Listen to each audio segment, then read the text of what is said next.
जय हिंद सभी को स्वागत है आप सबका आज की एक नई वीडियो में। उम्मीद है कि आप सबने मेरा पिछला वीडियो देखा होगा।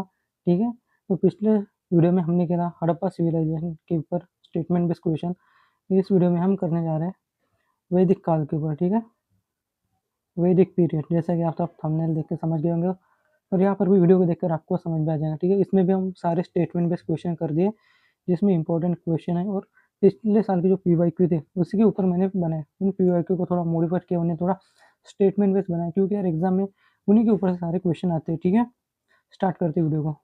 पहला क्वेश्चन है हमारा, ऋग्वेद के संबंध में निम्नलिखित कथनों पर विचार कीजिए।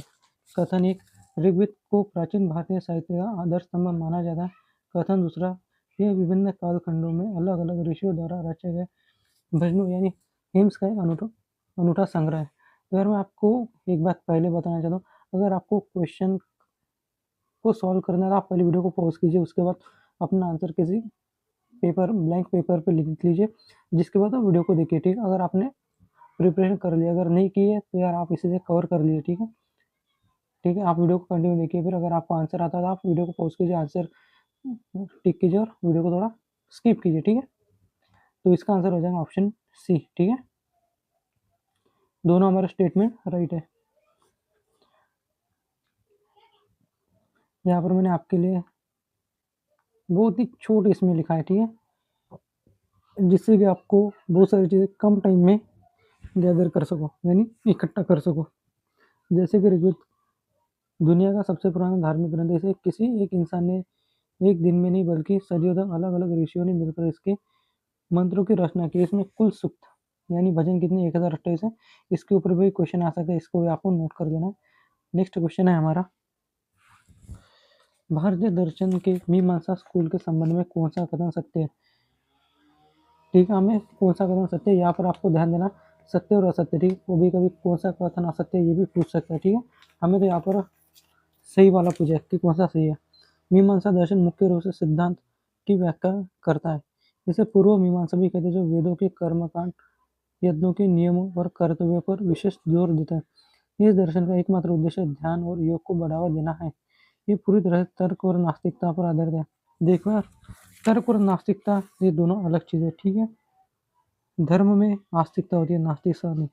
ये तो कैंसिल हो गया। ठीक है, देन इस दर्शन का एकमात्र उद्देश्य ध्यान और योग को बढ़ावा देना है, ये भी नहीं होगा। ठीक है भाई, ये भी खत्म हो गया। ऑप्शन 2 मुख्य दर्शन नहीं है भाई ये, तो ऑप्शन बी हो जाएगा, ये भी गलत। ठीक है, आपको ऐसे थोड़ा जनरल अवेयरनेस के साथ भी काम करना है। ठीक है, क्योंकि स्टेटमेंट बेस्ड वाले क्वेश्चन जो थे जनरल अवेयरनेस पे डिपेंड होते हैं। ठीक है, कोई इसके लिए आपको ट्रिक कुछ सीखना नहीं पड़ता।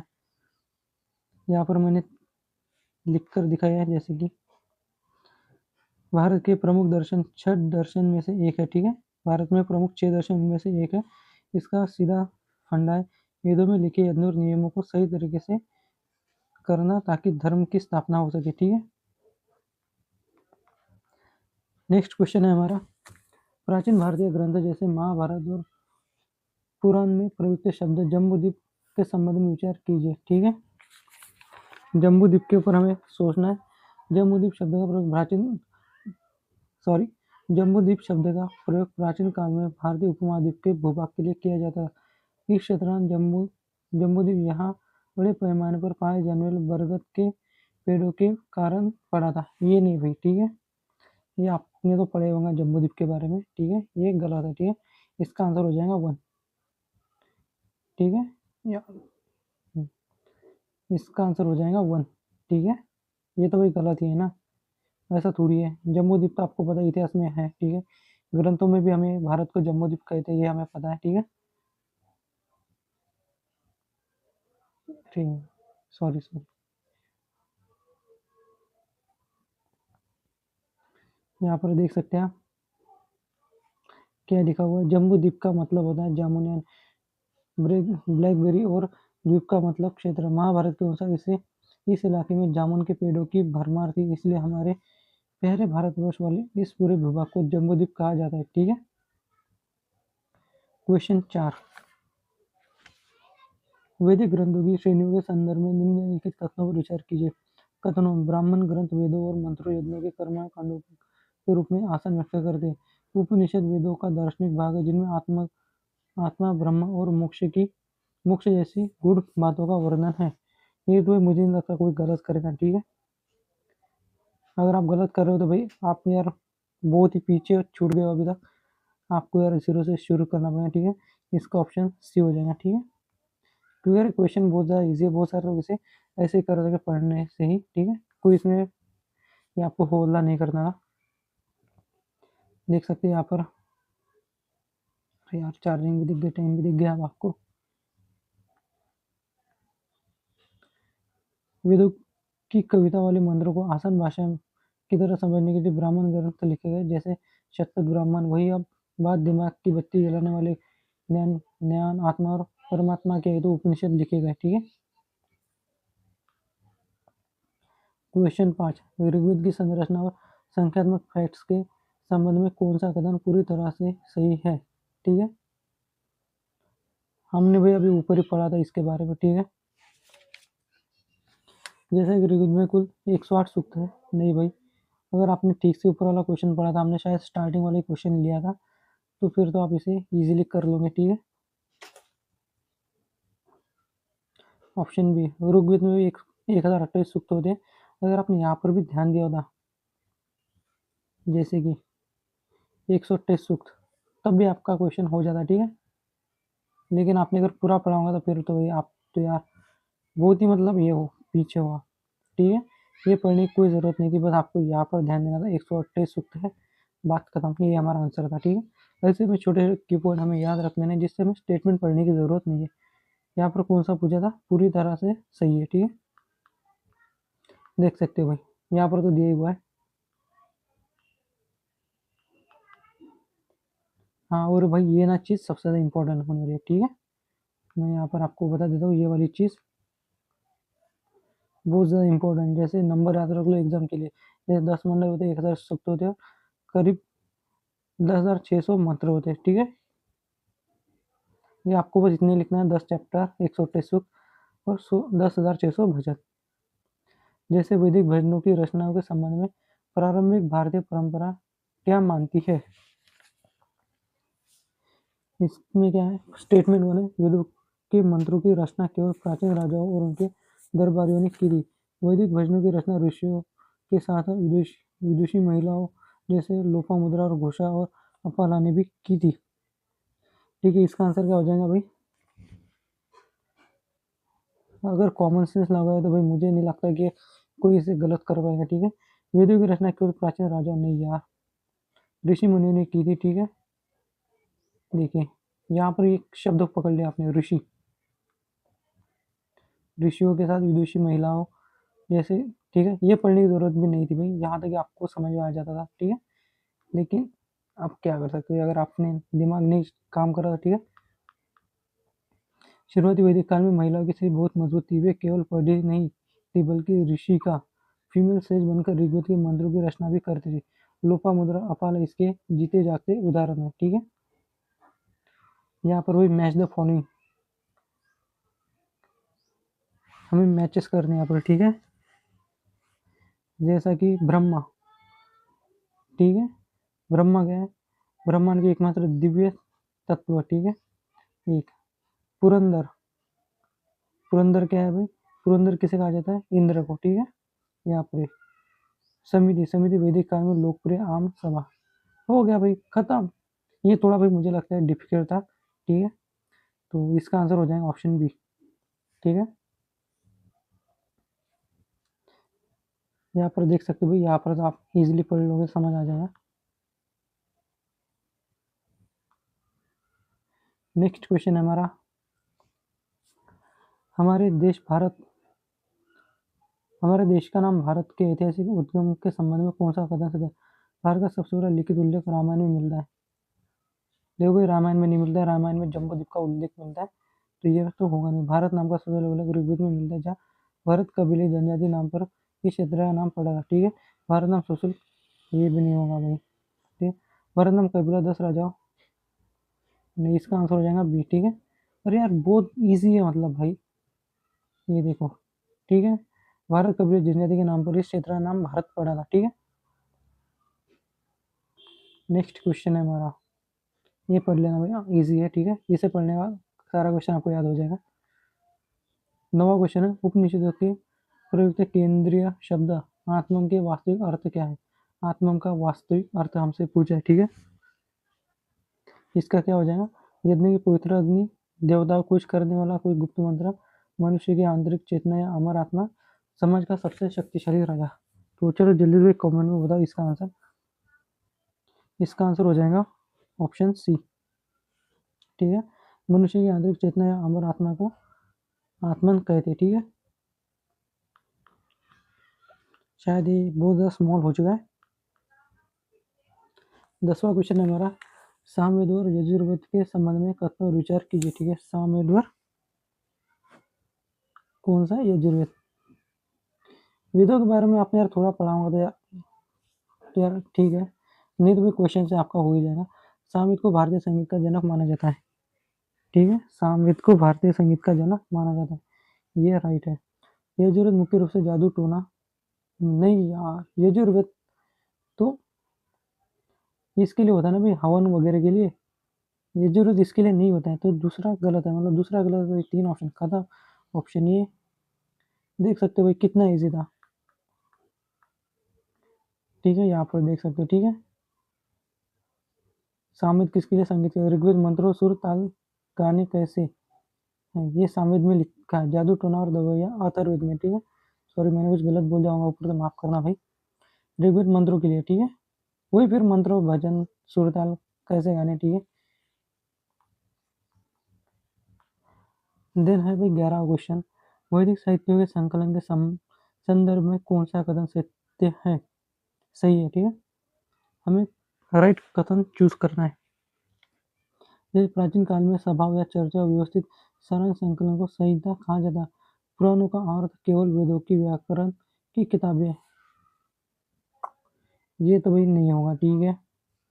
गण शब्द का प्रयोग हमेशा वेदों की सूचियों के लिए किया जाता था, ये भी नहीं है भाई।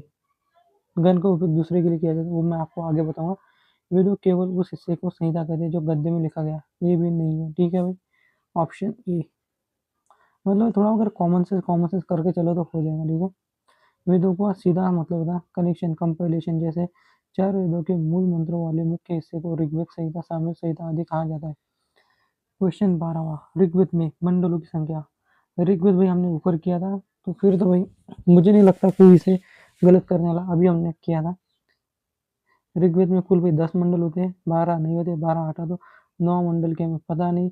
ऋग्वेद का 8वां सबसे नया मंडल है, कुछ लेना देना नहीं है भाई, यहाँ पर सारी चीजें लिखी हुई है, ठीक है, खत्म। 13वें क्वेश्चन की तरफ आते हैं। एक मिनट, आप इसका स्क्रीनशॉट लेना चाहते हो तो ले सकते हो। क्वेश्चन 13, ऋग्वेद में प्रयुक्त शब्द सूक्त के संबंध में निम्नलिखित कथनों पर विचार कीजिए। कथन पहला, सूक्त का शाब्दिक अर्थ सुंदर उक्ति जो अच्छी तरह से कहा गया हो, यानी कि वेल सेड। कथन दूसरा, ये सूक्त देवता जैसे अग्नि, इंद्र, वरुण की तारीफ में ऋषियों द्वारा गाए गए मंत्रों के समूह हैं। क्या हो जाएगा अभी इसका आंसर? इसका आंसर हो जाएगा ऑप्शन सी, ठीक है। दोनों राइट है हमारे, ठीक है, यहाँ से पढ़ लेना। वेदों को सही ढंग से समझने के लिए रच्य के वेदांत के संबंध में कौन सा कथन सही है?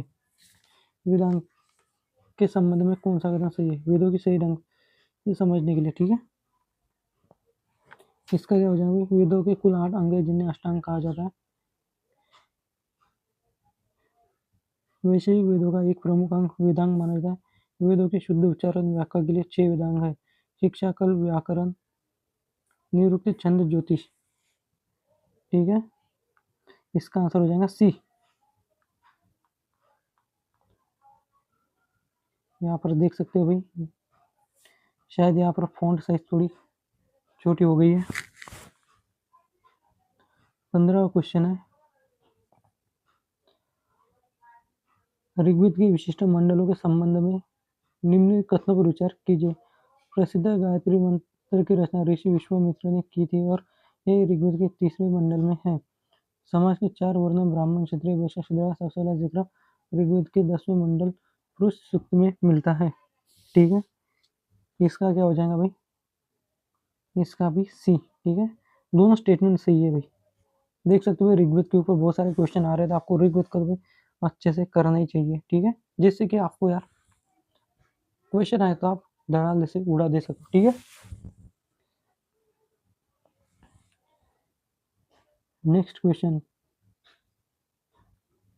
यहाँ पर देख सकते हो, ये दोनों फैक्ट्स एग्जाम में सबसे ज्यादा इंपॉर्टेंट है। जैसे तीसरा मंडल गायत्री मंत्र सूर्य देवता या सावित्री को समर्पित है। 10वां मंडल पुरुष सूक्त, जहाँ से भारत में पहली बार 4 वर्णों वाली व्यवस्था का लिखित सबूत मिलता है। कहाँ से मिलता है, ऋग्वेद में मिलता है। ठीक है, अरे यार टाइम। ऋग्वेद के नाम में छिपे ऋक का वास्तविक संकेत क्या है। ठीक है, ऋग्वेद के नाम में छिपे शब्द ऋक का वास्तविक संकेत क्या है। क्या है भाई, किसी विशेष यज्ञ की आहुति देना, छंदबद्ध रूप से लिखी गई पवित्र स्तुतियां मंत्र, राजाओं के शासन का कोई गुप्त कानून, सिंध नदी का पुराना नाम। ऋक क्या है भाई, जल्दी बता। इसका आंसर हो जाएगा बी, ऑप्शन बी, छंद रूप में लिखी हुई गई पवित्र स्तुतियां मंत्र। ठीक है, यहाँ पर एक्सप्लेनेशन यार बहुत ज़्यादा छोटा हो गया, पता नहीं कैसे हो गया। तो ओ माय गॉड, ये ऋक का मतलब होता है ऐसी कविताएं जो पद्य, जो कि किसी तारीफ या प्रार्थना में गाया जाए, इसी ऋक से मिलकर बना है। ऋग्वेद यानी प्रार्थनाओं मंत्रों का वेद, जिन्हें यज्ञ के समय होता यानी होत्री नाम के पुरोहित गाते थे। ठीक है, नेक्स्ट क्वेश्चन है हमारा, ऋग्वेद काल के सामाजिक ढांचे के संबंध में दिए गए कथनों पर विचार कीजिए। कथन पहला, ऋग्वेदिक समाज पूरी तरह से मातृसत्तात्मक यानी मैट्रिकल था, परिवार की मुखिया महिला होती थी। दूसरा है, उस दौर में बाल विवाह और सती प्रथा जैसी सामूहिक बुराइयां बड़े पैमाने पर फैली हुई थी। क्या लगता है भाई तुम्हें, नहीं यार, दोनों गलत है। ठीक है, हमारी जो सोसाइटी में पितृसत्तात्मक है। ठीक है, हमेशा से रही है।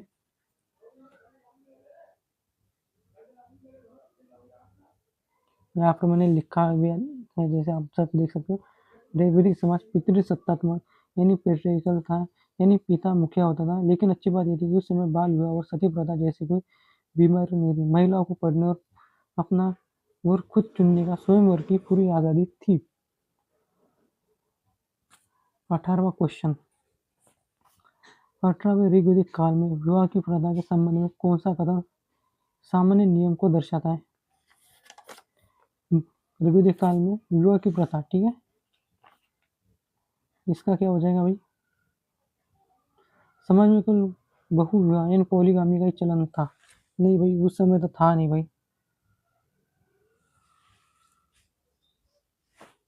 ठीक है, आमतौर पर एक विवाह मोनोगैमी की सामान्य नियम था। हालांकि राजा और कुलीन वर्ग के लोग एक से अधिक शादियां कर सकते थे। ये तो भाई आपको पता ही होगा। ठीक है, विवाह एक सामाजिक अभिशाप माना जाता। नहीं यार, पुरुषों को शादी करने की अनुमति नहीं थी।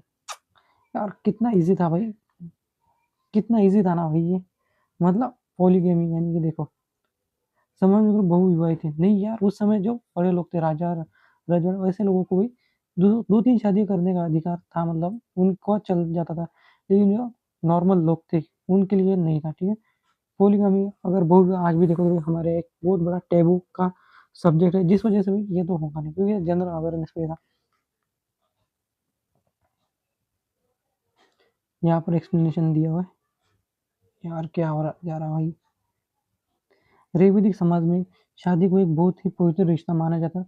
जैसे कि आज भी शादी को यार बहुत ज़्यादा पवित्र रिश्ता माना जाता है, लेकिन आजकल तो यार कुछ अलग ही सीन चल रहा है। शादी मतलब नाम के लिए हो रही है, और शादी में क्या हो जा रहा है भाई, बस मौत ही आ रही है शादी में आजकल तो। ठीक है, आम जनता एक पत्नी व्रत रखती थी, पर जो राजा महाराजा या अमीर लोग थे, मेरिटोक्रेसी थे, वे कभी कभी एक से ज़्यादा शादियाँ भी कर सकते थे। आज के टाइम तो भाई पत्नी तो यार बहुत ज़्यादा खतरनाक हो चुकी है, पता नहीं कब किसकी पत्नी क्या बन जाए। जैसे कि 19वां क्वेश्चन है हमारा, ऋग्वेदिक राजनीतिक व्यवस्था में प्रयुक्त शब्द जन का मुख्य अर्थ क्या है? जन। जन का मुख्य अर्थ हमसे पूछा है क्या? पत्थरों से बना एक बहुत बड़ा किला या महल। कभी लोगों का समूह, कबीला या एक ही वंश से जुड़े परिवारों का संघ। किस साम्राज्य का सबसे छोटा टैक्स वसूलने वाला दफ्तर? केवल व्यापारियों का संघ। जन। जन का मतलब होता है लोग। अब लोगों का लोग, जहाँ पे लोग इकट्ठे होंगे, ठीक है। लोगों का सेंस कहाँ पर आ रहा है? यहाँ पर ऑप्शन बी। बात खत्म। ये तो ये होते ही नहीं है। Option B.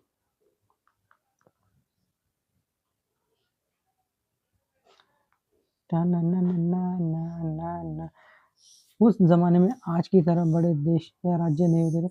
लोग कबीले में रहते थे और इसी कबीले को ट्राइब यानी जन कहा जाता था। ऋग्वेद में ये शब्द 275 बार आया है और इसके लीडर को राजन कहा जाता था, यानी राजा।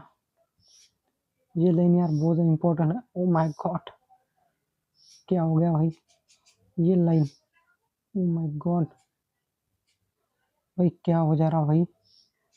भाई बता दो, ये वाली लाइन भाई बहुत ज्यादा इंपॉर्टेंट है, ठीक है।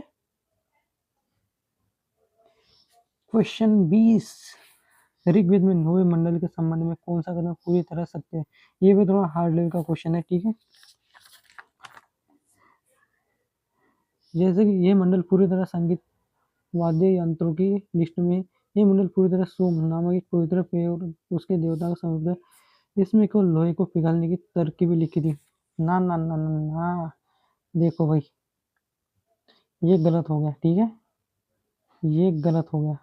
इस मंडल में केवल विदेशों से होने वाले व्यापार का नहीं यार, ये भी गलत है। आप तो भाई देखो, दो है, ठीक है। आप दो में से आप 50-50 भी खेल सकते हो, अगर नहीं तो आप 50-50 खेल सकते हो, ठीक। या तो ये करो या तो बी करो, ठीक है। तो मैं इसका आंसर आपको दे दूं, इसका आंसर हो जाएगा बी, ठीक है। जैसे ये मंडल पूरी तरह सोम नामक एक पवित्र पेय और उसके देवताओं को समर्पित है, ठीक है।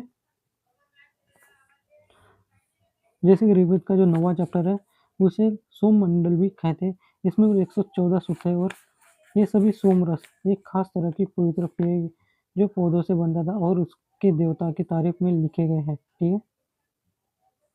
क्वेश्चन नंबर 21,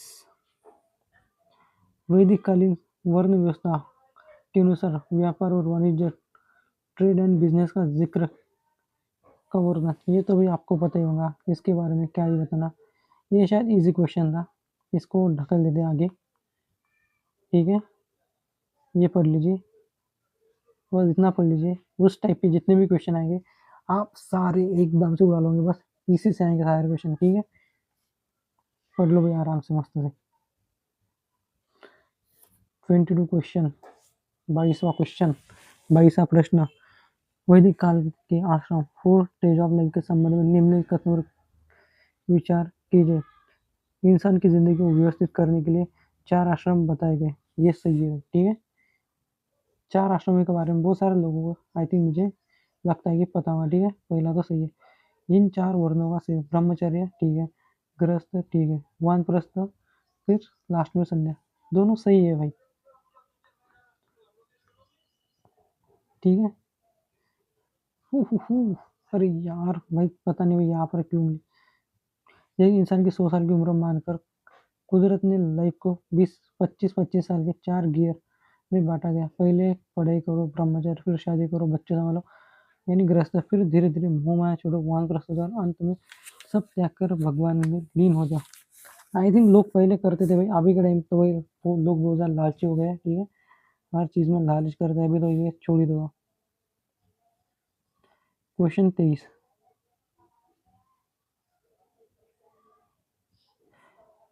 ऋग्वेद के विशिष्ट मंडल और उनके महत्व के संबंध में निम्नलिखित कथनों पर विचार कीजिए, ठीक है। ऋग्वेद का 9वां मंडल पूरी तरह सोम, पवित्र, पेय और देवता को समर्पित है। ये तो हमने ऊपर किया था, इसका तो पहला सही है, ठीक है। जो इस मंडल को सोम मंडल भी कहा जाता है, इसमें कुल 114 सूक्त भजन है जो सोम की शुद्धि और इसके धार्मिक महत्व का वर्णन करते हैं। ये भी सही, क्योंकि यार हमने ऊपर ही पढ़ा था, तो ये क्वेश्चन यार बहुत ईजी हो गया, ठीक है। देख सकते हो ऐसे क्वेश्चन आ सकते हैं, आप इजीली इन्हें टैकल कर सकते हो, कोई बड़ी बात नहीं है, ठीक है। देख सकते हैं यहाँ पर तो वही ऊपर जो लिखा था यहीं पर वो लिखा है। सेकंड लास्ट क्वेश्चन, कौन सा क्वेश्चन? Second last. वैदिक समाज की वर्ण व्यवस्था, उनके कार्यों के संबंध में कौन सा कथन पूरी तरह सत्य है? समाज में व्यापार और वाणिज्यिक संभालने की जिम्मेदारी मुख्य रूप से क्षत्रिय, क्षत्रिय का काम था भाई प्रोटेक्शन। वैश्य वर्ग सामाजिक पद और हायरार्की में तीसरा स्थान प्राप्त था और वही समाज में अर्थव्यवस्था मुख्य आधार थे। शूद्र वर्ग में मुख्य कार्यक्रम समाज में शिक्षा देना नहीं। यहाँ चार वर्ण विभूति का पहला जिक्र ऋग्वेद के तीसरे नहीं, ऋग्वेद में आई थिंक चौथे मंडल में मिलता था, हमने शायद ऊपर पढ़ा था। इसका हो जाएगा ऑप्शन बी, 24 का बी। ठीक है, नोट कर देना भाई। यहाँ पर देख सकते हो भाई, ये ऊपर लिखा था हमने। ठीक है, ऊपर आपने पढ़ा होगा तो ये तो भाई इजी था। ये है हमारा भाई आज का लास्ट क्वेश्चन, क्वेश्चन 25वां। वैदिक काल की सामाजिक और दार्शनिक व्यवस्था के संबंध में निम्नलिखित कथनों पर विचार कीजिए। कथन उत्तर वैदिक काल के दौरान पूरा समाज मुख्य रूप से चार वर्णों में ब्राह्मण, क्षत्रिय, वैश्य और शूद्र में संगठित था, जिसका उल्लेख ऋग्वेद के 10वें मंडल के क्षत्रिय सूत्र में भी मिलता है। दूसरा कथन है प्राचीन हिंदू दर्शन मानव जीवन के को चार चरणों में विभाजन क्या जीवन को चार चरणों में जीने की सलाह दी गई, जिसे आश्रम व्यवस्था कहते हैं। ठीक है यार, इसके ऑप्शन थोड़े मतलब गड़बड़ हो गए, मतलब यार नीचे आने चाहिए लेकिन ऊपर ही रह गए। ये तो भाई दूसरा हमारा बराबर है। ठीक है, दूसरा यहाँ पर ये तो होगा नहीं। ठीक है, इसे एलिमिनेट कर दो। एंड अब हमें देखना है पहला स्टेटमेंट क्या है। उत्तर अधिकार के दौरान मुख्य रूप से चार वर्ण थे। ठीक है, चार वर्ण थे, ये भी भाई सही है। मतलब यार इसका ऑप्शन सी हो जाएगा। ठीक है,